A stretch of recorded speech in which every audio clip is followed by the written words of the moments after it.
तो दोस्तों primary market में अभी फिलहाल तीन आईपीओ ओपन हुआ है एंड ये तीनों का तीनों आईपीओ बेसिकली रिटेल को बहुत ही ज़्यादा कन्फ्यूजन में डाल के रखा हुआ है कि उन्हें इन तीनों आईपीओ में से किस आईपीओ में अप्लाई करनी चाहिए ताकि उनको इन आईपीओ में अलॉटमेंट के चांस बढ़ सके। यानी दोस्तों Western Carrier, Arkade developers and Northern Arc का आईपीओ कल तक ओपन रहने वाला है।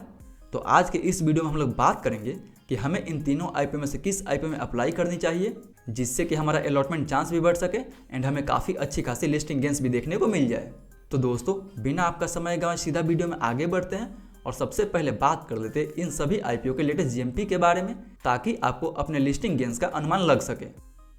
तो दोस्तों वेस्टर्न कैरियर आईपीओ का ग्रे मार्केट में अभी फिलहाल लगभग 30% के आसपास डिमांड बना हुआ है।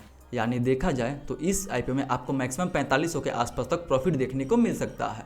वहीं अगर आर्काडी डेवलपर्स के जीएमपी के बारे में बात करें तो दोस्तों ग्रे मार्केट में अभी इसका डिमांड लगभग 70% के आसपास तक बना हुआ है।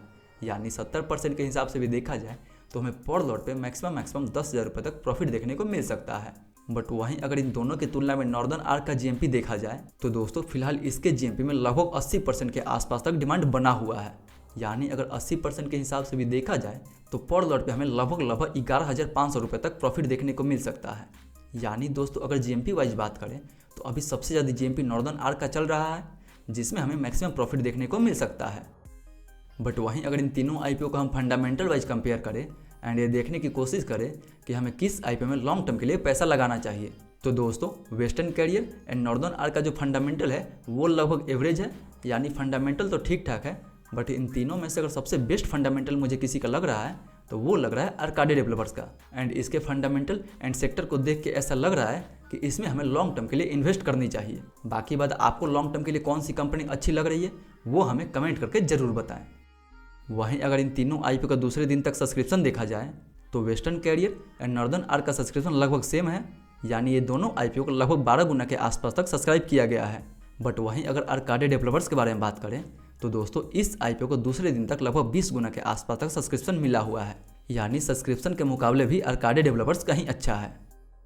बट वहीं अब अगर बात करते हैं कि हमें कौन से आईपीओ में अप्लाई करनी चाहिए जिससे कि हमारा अलॉटमेंट चांस और अधिक बढ़ सके तो दोस्तों अगर इन तीनों आईपीओ का हम इशू साइज के बारे में बात करते हैं तो वेस्टर्न कैरियर का इशू साइज ऑलमोस्ट 493 करोड़ के आसपास है जबकि आर्काडी डेवलपर्स का इशू साइज ऑलमोस्ट 410 करोड़ के आसपास है।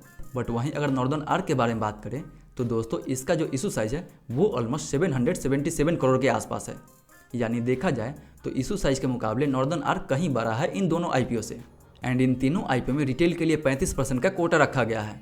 तो अगर इन इशू साइज के हिसाब से देखा जाए तो हमें सबसे ज़्यादा अलॉटमेंट मिलने का चांस जो है वो नॉर्दर्न आर्क में है क्योंकि इसका इशू साइज इन दोनों आईपीओ के मुकाबले कहीं बड़ा है। सो अगर आपको केवल लिस्टिंग गेंस के लिए अप्लाई करना है तो अब आप नॉर्दर्न आर्क में अप्लाई कर सकते हैं।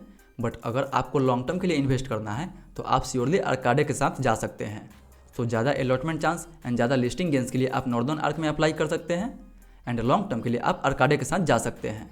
बट अगर कोई तीनों आईपीओ में अप्लाई कर सकता है तो वो श्योरली तीनों आईपीओ में अप्लाई कर सकते हैं। बट अगर आपको इन तीनों आईपीओ में से किसी एक आईपीओ को चुनना है तो आप श्योरली नॉर्दर्न आर्क को चुन सकते हैं जिसमें आपको ज़्यादा लिस्टिंग गेंस भी मिल जाएगा एंड मैक्सिमम अलॉटमेंट का भी चांस बढ़ जाएगा। सो दोस्तों बस ये तो था आज का छोटा अपडेट। आई होप कि ये छोटा अपडेट आपके लिए काफ़ी हेल्पफुल साबित होगा क्योंकि मार्केट में स्मॉल रिटेल बहुत ही ज़्यादा कन्फ्यूजन में थे कि उन्हें किस आईपीओ में अप्लाई करनी चाहिए। सो आई होप दोस्तों इस वीडियो के बाद आपको कोई और कन्फ्यूजन नहीं रहेगा।